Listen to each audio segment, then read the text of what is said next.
Hello, and welcome back to another update where I cover the latest developments throughout the front line in the Russo-Ukrainian war. It is your host, Sweep Union, and in this one, there are some developments on the eastern section of the front line within the Donetsk region. The Russians have managed to advance to the northeast of Toretsk and to the southwest of Pokrovsk, where several advances have taken place in the direction of the Dnipropetrovsk border area, well as the first Russian presence within the Dnipropetrovsk border. Previously, the Russians have reached the border. Now, for the first time, they have crossed it. Starting out in the south, the Russians have managed to advance to the southeast of Komar and to the east of the town, as they are advancing in a northern direction towards the highway and reaching the outskirts of the fortified positions here east of Komar. Russian objective is to secure the forest lines and the flanks of the highway for a direct push to the rear of Komar, as well as gaining control of this fortified position to secure the foothold within the town. As it currently stands, the Russians are entrenching themselves within the eastern outskirts of Komar, as well as the farm area and the first patch just to the east of the town. However, they still need to gain control over the fortified position to have a strong northern flank. As it stands, the Ukrainians have the capabilities to launch a counterattack with the covering of this fortified position to try and kick the Russians back out of Komar. This means until the Russians gain control over the fortified positions, their foothold on the town is not secure. The reason the Russians have been able to hold on to their foothold nonetheless is that the Ukrainians are complaining that the current power balance between the Russian and Ukrainian side of this section of the front line is 10-1 in the Russian favor. This means for every single Ukrainian soldier defending, there are 10 Russian soldiers. This means the Russians are currently launching offensive operations, where for every single brigade the Russians have operating in this section of the front line, the Ukrainians are operating with a few companies. If the words of that Ukrainian soldier is accurate.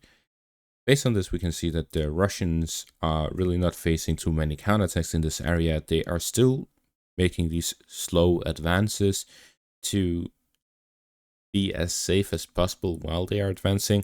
The Russians are working a lot on the safety on their infantry, despite risky operations which are necessary to capture positions. The Russians could always launch armored assaults just to enter Komar, but now that they have found a way that just 2 motorbikes and then launching armored assaults is much safer in the long term in terms of numbers, how many vehicles are lost, how much infantry is lost. And based on this, we see that the Russians are launching these high-speed, low-risk assaults to gain a foothold, and once a foothold is established, they send in the larger forces, the additional squads brought in with armored personnel carriers. However, that is a lengthy process. In this current bridgehead within Komar and the first patch area, the Russians are likely operating with at most 2 squads or 24 soldiers. But once the Russians make their real push through the town, once they've established themselves and increased their forces within the town, it'll likely number 100 to 200. And that is when this difference in numbers and strength between the Russian and Ukrainian forces really shows through. And that is why the Russians usually have a difficult time gaining a bridgehead and foothold within the town. But once they have established themselves and entrenched themselves and established supply lines into the town, that is when they quickly gain full control of it, as long as the Ukrainians are unable to launch these counterattacks as they have been in other areas of the front line. The Russians have managed to advance within Oleksiivka, where they raised the flag of the unit here within Oleksiivka, which is the 114th Brigade. This 114th Brigade is the same brigade that started operating north of Avdiivka and have since fought through the entire Pokrovsk front line for offensive operations in a road that is similar to this. This is the path that they took, gain control over Avdiivka, pushing through the northern flank, and then down south, actually through south of Blagodatne. They were the ones who captured the town of Ulmanske by quickly launching an operation through Semenivka and Orlivka, and then through the fortified positions to gain a foothold in Ulmanske in a quick breakthrough. This same unit has been fighting since October of 2023, where they have managed to gain control over this entire area and are now fighting over Oleksiivka and have raised the flag there as well. And this is where you'll be asking, well, if they have been fighting since October 2023, and actually prior to that as well, they were launching defensive operations in the Zaporizhia section of the front line, fighting there as well, ever since it was formed during the mobilization, the partial mobilization in October of 2022. So they've been fighting non-stop for almost 3 years now. Didn't you say that the Russian soldiers conducted rotations and vacations for their soldiers? How come that they have been fighting for almost 3 years? Well, that is because the brigade has approximately 4,000-5,000 soldiers. How many are constantly fighting?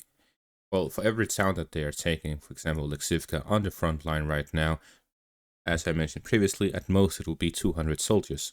So that is approximately 5% of a 4,000 unit. Then for the forest lines, the previous towns, the wider section of the front line they're operating in, the ones that would be constantly fighting at the front line is 1,000 or so. The ones constantly rotating with them, it's approximately 1,000 as well. Every single Russian soldier gets approximately 2 weeks of vacation every year, so they have vacation, but it's not really that much. This is pretty similar to the Ukrainian side as well.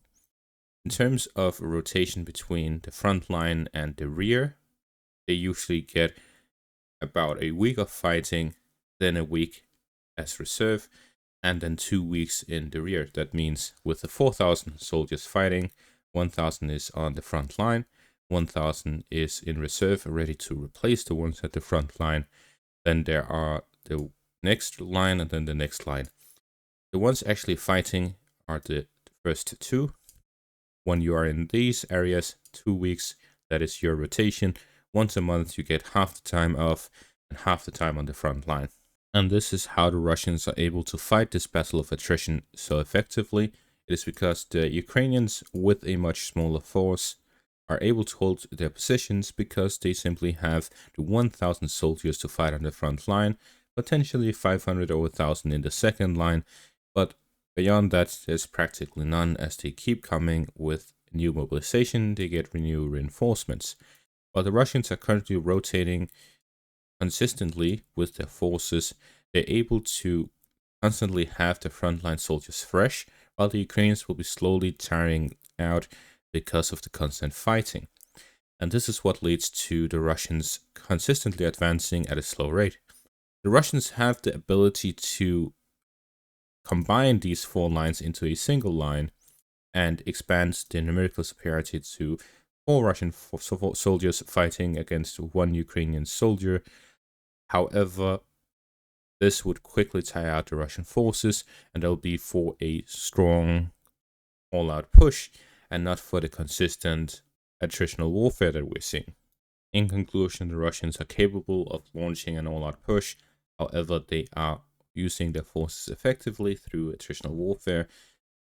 Once they decide that the road is open and that is the time to launch the offensive push, then the Russians will rotate out the frontline soldiers that have been pushing, replace them with the 3 additional lines, and then do a combined push.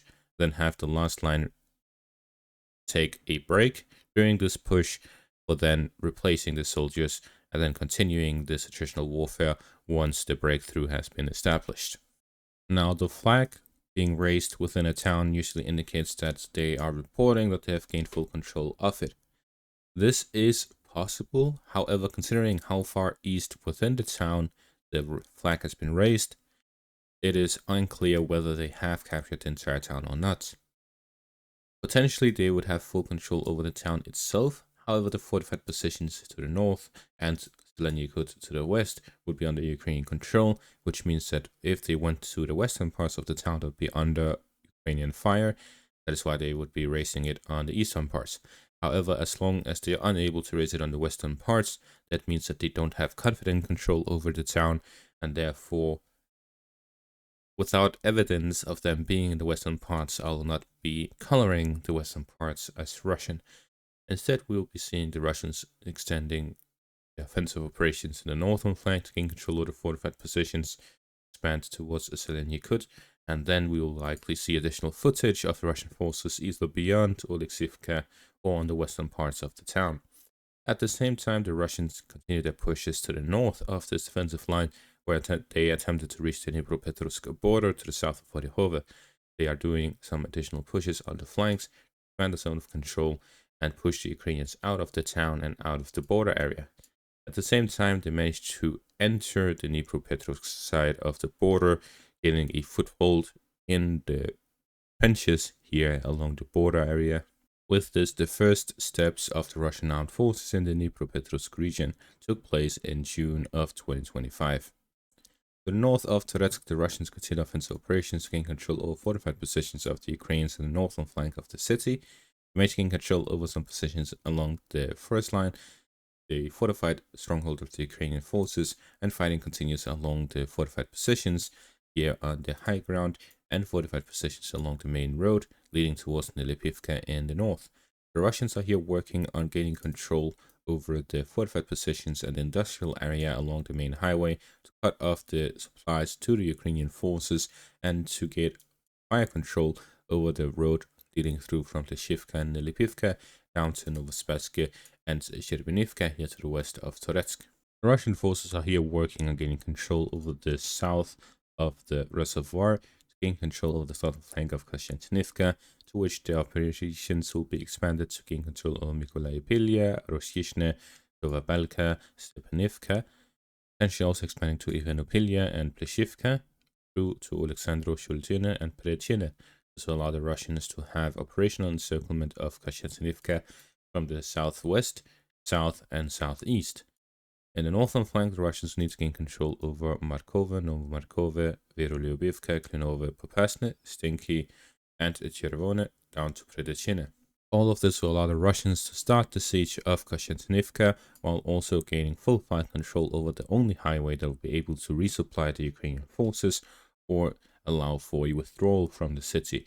And it will mark the beginning of the siege of the Sloviansk-Konstantinivka line and the first battles over this line since the Russians were pushed away from Sloviansk in 2022. And that is going to be all for this update. Thank you all for watching. Make sure to leave a like, subscribe, check out my Patreon and YouTube membership for additional content. Thank you all for watching and have a great day.